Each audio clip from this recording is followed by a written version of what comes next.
Google is establishing a full-stack AI hub, part of our $15 billion infrastructure investment in India. Taking my parents for a fully autonomous car ride in San Francisco. Seeing a Waymo right through my 83-year-old dad's eyes, I saw the progress in a whole new light.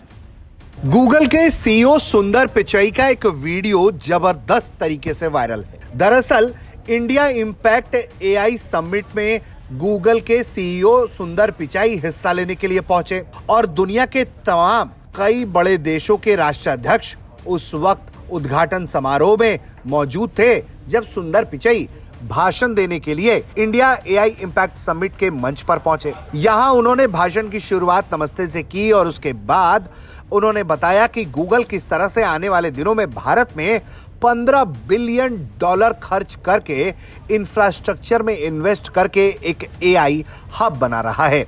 लेकिन सुंदर पिचाई इस दौरान जिस तरह से अपने पिता का जिक्र करते हैं वो बेहद भावुक करने वाला पल था। वो एआई के जरिए कार जो लोग ड्राइव करते हैं उसके बारे में वो बात कर रहे थे और ऑटोनोमस कार राइड पर बात करते हुए उन्होंने कहा कि उनके पिता ने उससे ये इच्छा जताई कि वो चाहते हैं कि भारत की बीजी सड़कों पर वो गाड़ियां काम करती दिखे।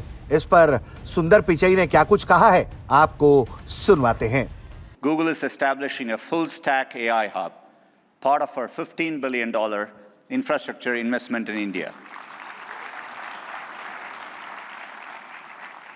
When finished, this hub will house gigawatt-scale compute and a new international subsea cable gateway, bringing jobs and cutting-edge AI to people and businesses across India. Sitting on that train, I never imagined Vizag becoming a global AI hub.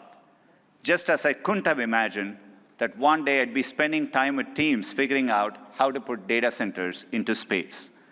Or taking my parents for a fully autonomous car ride in San Francisco.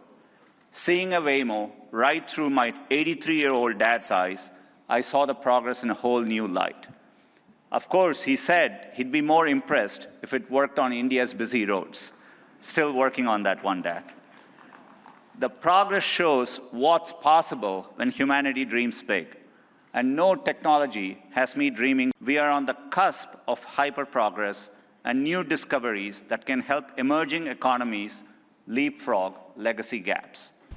हालांकि भारत में इस तरह की तकनीक वाकई में चुनौतीपूर्ण है और इस दिशा में कई चीजों को ध्यान में रखकर काम करना होगा, क्योंकि दुनिया के जिन देशों में अभी भी ऑटोनोमस कार राइड शुरू हुआ है वहां उन्हें कई तरह की चुनौतियों का सामना करना पड़ रहा है। और वहां ऑटोनोमस कार राइड इसलिए भी आसान है क्योंकि वहां की सड़कों पर ज्यादा ट्रैफिक नहीं होता। लेकिन सुंदर पिचाई ने दुनिया के इतने बड़े मंच पर जिस तरह से अपने 83 साल के पिता के आंखों के सपने को लेकर जिक्र किया वो बेहद भावुक करने वाला था और अब इसकी चर्चा चारों तरफ हो रही है। ब्यूरो रिपोर्ट, भारत तक।